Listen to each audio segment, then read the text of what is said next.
was a son, he learned obedience from what he suffered, and one made perfect, he became the source of eternal salvation for all who obey him. Okay. The word of God. Thanks be to God. Ayun. Himay-himayin natin tong second reading.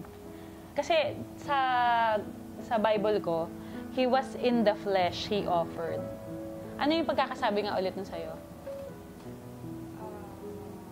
During the days of Jesus' life on earth, he offered like. So yun, yung flesh, yung in the flesh he offered. When he was in the flesh. So ibig sabihin nung tao pa siya, as in nung physically tao siya kagaya natin, di ba? So, yun. Offered prayers and supplication with loud cries and tears to the one who was able to save him from death. So, sino ba yung tinutukoy niya dito? Sino yung nag-save sa kanya? Tsaka tears, loud cries and tears for the one who was able to save him from death. Kanina siya nag-offer ng prayers. Oo, kanina siya nag-offer ng prayers. Father. Sa God the Father, ganun. Ano yung sinabi niya pa after that?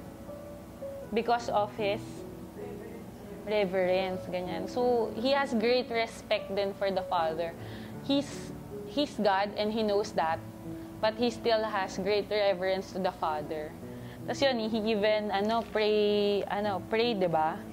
Pray, supplication, tas loud cries, as in talagang, kumbaga, ano bang other term nung mga loud cries, tears, yung parang nagmamakaawa siya, di ba? Parang yung sa gospel kanina, yung I am troubled now. Oh, I am troubled. So parang ito yung description ng pagiging troubled niya.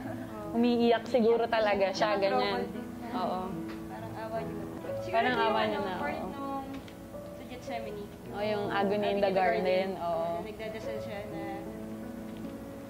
yun yung parang sasabi niya sa gospel kung anong sasabihin ko, natanggalin mo na lang ba to, iligtas mo ako dito. Oo. Pero parang di ba sa end pa rin nun, but your will be done. Parang, But your will be done. Take away this cup, but your will be done, O Father. Okay, sige. Sa verse 8, ano naman yung sinasabi sa verse 8? Claret. Although he was a son, he learned obedience from what he suffered. Okay.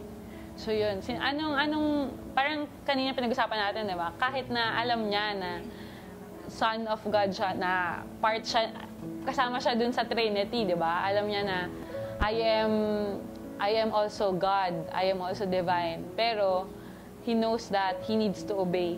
Kahit na alam niya magsasuffer siya, di ba? Sige, sa verse 9 naman. Dayan.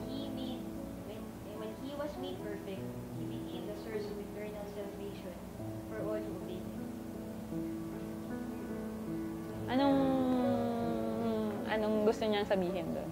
Yung parang yung pinag-usapan natin na the time of his death, nung namatay talaga siya. Siya yung naging source ng eternal salvation. Tapos yung eternal nga yung parang kanina, yung forever. Yung parang kahit kailan, habang panahon. Oo. Forever, ganun. Valid siya hanggang ngayon. Tapos, di ba meron din nakalagay, he was made perfect. So, ibig sabihin, bumalik ulit yung glory niya. Kasi nung minalain siya, nung sinaktan siya, nung nasa passion, di ba, parang sobrang down na down yung pagkatao niya doon. Pero he was made perfect kasi nag-glorify ulit siya, di ba? Sa sabi pala dito, yung last part, he was made perfect, he became the source of eternal salvation for all who obey him. So, For all parang who obey. connected din dun sa Follow me.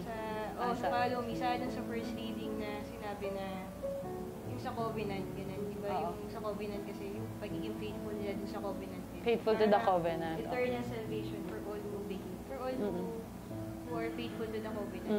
For those who will continue to know him as Oo. na siya yung God. Parang ganun. So yun, ibig sabihin, ang sinasabi ni Dayan, yung for all who obey Him, ibig sabihin, yung salvation naman talaga, it's for everyone. Pero kumbaga, choice mo na lang, kung ayaw mo mag-obey, hindi ka niya mapipilit, di ba?